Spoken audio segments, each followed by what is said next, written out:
I'd like to welcome Sherry.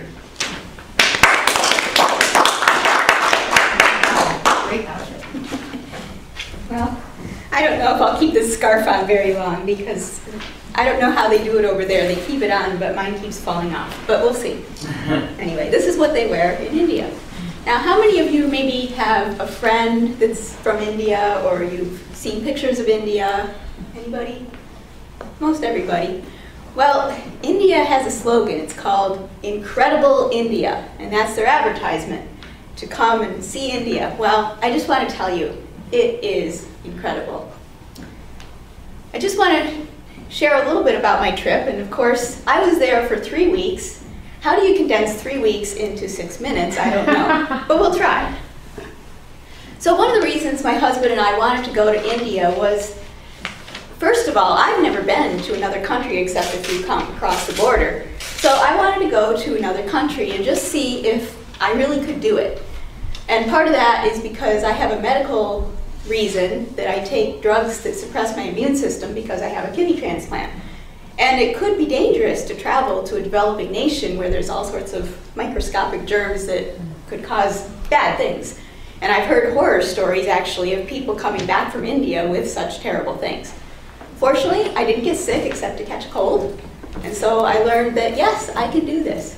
So that was exciting because now the world is open to me, and I can go anywhere I want.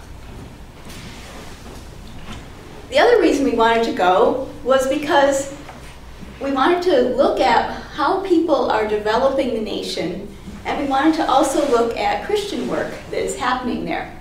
And we had some contacts that we had through some friends, and so we had places to stay. And we just wanted to see what is happening there. Now, in case many of you don't know, India is very strong in Hinduism, which is one of the religions of the world. And one of the major cities for Hinduism is Varanasi. And I just want to show you a map quickly because I'm going to show you where we went in India. We went to northern India. So, can everyone see here? We went to this part of India.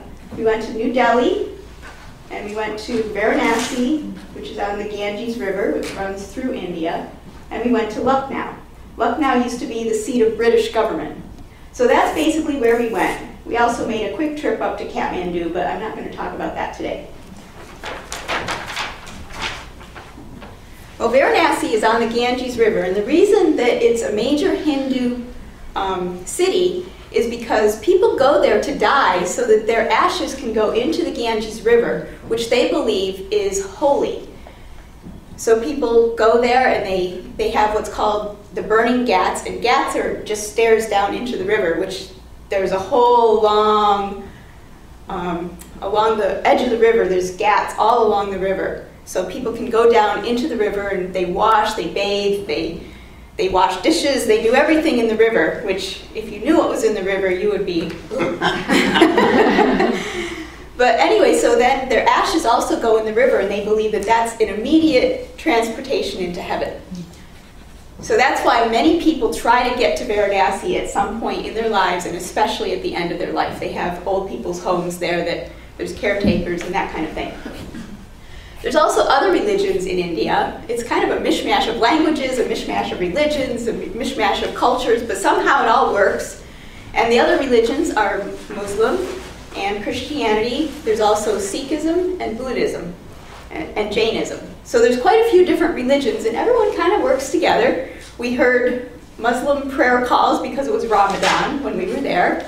And we also heard Hindu things going on, and there was a big Hindu festival when we were there where they lit up the whole city with lights. I felt like it was Christmas. So that was just very interesting to see all the cultural differences and the religious differences, and everyone kind of gets along. And also the people just really impressed me. Everyone was so kind and helpful. And of course, we felt like the only white face in a sea of dark faces. And so we kind of stuck out, and we didn't feel like we could just kind of wander down the street because everyone looked at us. But we really enjoyed the people. Whenever you went to someone's home, immediately you sat down, they served you tea and crackers, and they just would stop whatever they're doing and talk with you. just the hospitality really impressed me, and I have a lot to learn about that. Now, one thing that came in very handy, and this was the best thing that I actually brought on this trip, was this. There's a lot of pollution in India. So many times you'd see me walking around like this everywhere because it helped me to breathe. In fact, that's probably why I caught the cold. They don't have laws about pollution, and you can just see the smog. And let me just say a little bit about the traffic. When I first got to India and we came into the airport, we got into a taxi, which is like this little tiny vehicle, and we fit 5 of us plus about 8 suitcases in this little bitty vehicle, and we're driving down the highway. There's lines, but nobody's paying attention to the lines. They're driving like this and like this far away from each other. My eyes were like this, and I think my blood pressure must have gone up. But I got used to it after a while, and it's very interesting because I was in a car most of the time. Sometimes I traveled in a tuk-tuk, which is a little tiny vehicle that has a driver and 2 seats in the back. It's motorized with 3 wheels. There's also bicycle rickshaws, which also have 3 wheels, and you sit in the back and the guy pedals the bicycle. We rode in those. So you're sharing the road with tuk-tuks and cars and jeeps and big buses and trucks, which are not like our trucks. Bicycles, people on regular bicycles, which are like from the 50s, the kind my mother used to ride. People walking along the side of the road, and cows. Cows just kind of wander through the traffic, and it's because the Hindus believe that cows are sacred, so they will not kill a cow. Everyone just gets used to them being there. Now, the other thing I wanted to tell you about is our ride on the train. We traveled from the different cities on train, and the trip from New Delhi all the way to Varanasi was a 16-hour train ride, so we had to sleep on the train. And they have bunks. There's a top bunk, a middle bunk, and a bottom bunk. Actually, they were very comfortable, and we also really loved it because we could see India, see all the scenery as we passed by. That was really incredible. Incredible India. And just a funny story. We went to see a man who was kind of high up in the government because he was a friend of somebody that we knew. And we didn't know we were going to see this man. He lived in a beautiful, beautiful house. So we go in and we sit down, and I feel a little formal. And he serves us tea, of course, and he serves us cookies. And by the way, this man had had an aneurysm, and he testifies that the doctors said he would have died. Or if he didn't die, he would have lost all of his memory.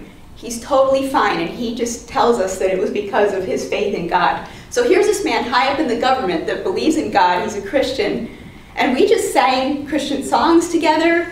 We just talked like he was a normal person, and yet he's like really high up in the government. So that was interesting, but we're sitting there, and it's pretty formal, and they serve these cookies, which are about this big around. They're like little biscuits, and they're this thin.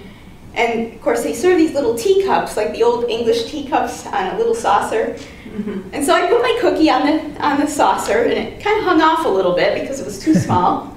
And suddenly I went to grab it, and it fell on the floor, and it rolled around, and we were like, oh no!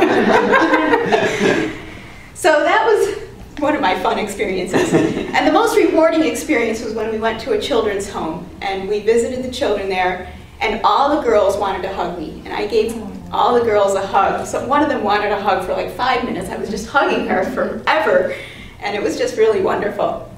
So I think most people leave their heart in San Francisco. I left my heart in India, and I really hope to return. It really is incredible.